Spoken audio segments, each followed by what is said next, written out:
Every project has a scope of work. If you're going to project manage your life, just like I am going to project manage my life, we both need a scope of work. I've translated that into your personal action plan. And it's basically taking the same questions, the same requirements that we would think about when we're running $1 million project, and we're just going to apply it to our good old selves. That's the premise, that's the concept. And I wanted to equip you with these tools, specifically the decision-making model, because once you start to identify the disconnects, you're going to want to reconnect. That is going to require you to make decisions. That is going to require you to move through strong emotion. Emotions are the number one thing that keep me and most humans from making decisions. And so emotional regulation, it was a necessary skill and practice that I had to gather with going through trauma-informed coaching for myself to heal my own disconnects, my own traumas, and also helping my clients go through that. I want to talk a little about the decision-making model and its relationship with emotions. I know that our society downplays emotions. They're inconvenient, they're frivolous, they're unnecessary. And truth be told, when you're a Black woman, you just don't have the time to break down. They are so inconvenient.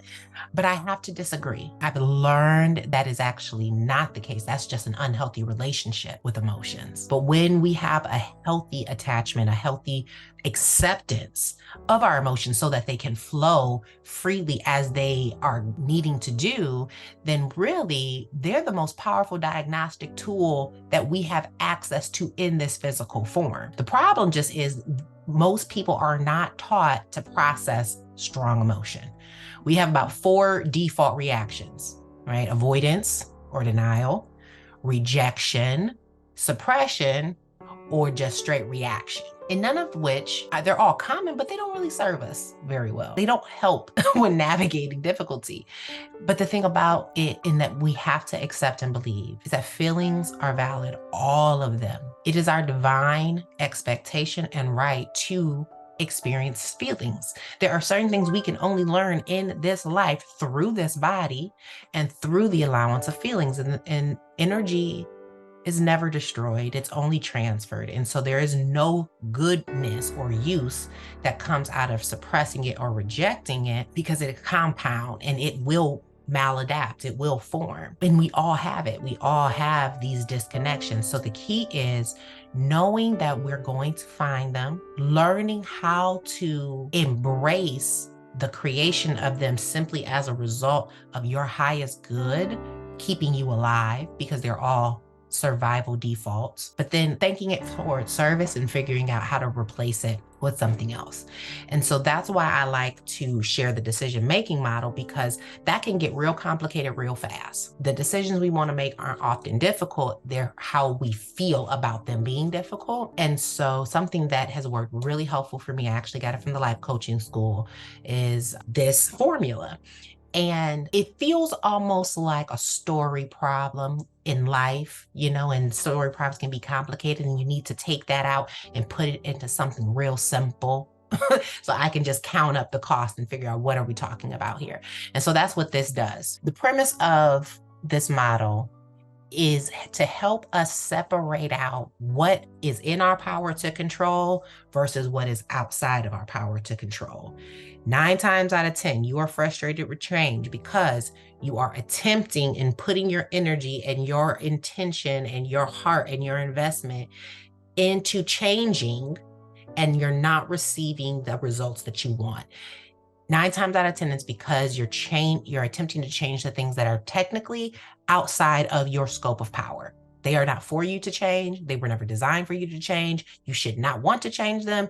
So let yourself not have to change them, right? Like that's what I had to tell myself. I'm like, okay, this is outside of my scope, and I'm not supposed to have to care about this. That's interesting. Because when we can free that up, then we can reappropriate that energy, because while we're busy putting energy into things that we can't control, guess where we're not putting it? Into the areas we can control. And either way, the result is not the change we want to see. This model breaks down C for circumstance. A circumstance is the only thing that is literally outside of everyone's control. And to define it, it's certain things. One, it's a fact. Is it measurable? Is it something that is clear? For example, glasses are red. These are red. Can you see that they're red? I can see that they're red. We both have equal abled eyes. Yes, yes, great. That's a circumstance. Other people are circumstances. They are outside of our scope of control. They are not designed for us to control, even though we grow up thinking that we need to, control people's feelings or what they're thinking about us or that things of that nature. The past is a circumstance. We cannot change the experiences of the past.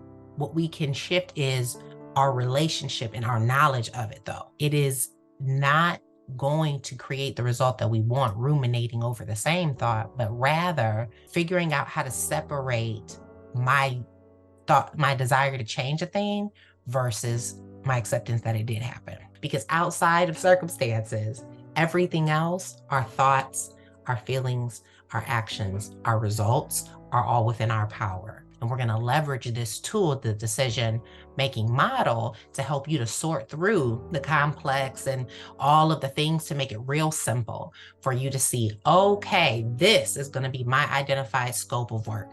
These are going to be my requirements as it relates to my business, releasing, that product, that wonderful, wonderful product that has been on my heart and on my mind to release, or whether it's creating content, or whether it's, sticking to a sleep schedule that allows you to wake up energized, right?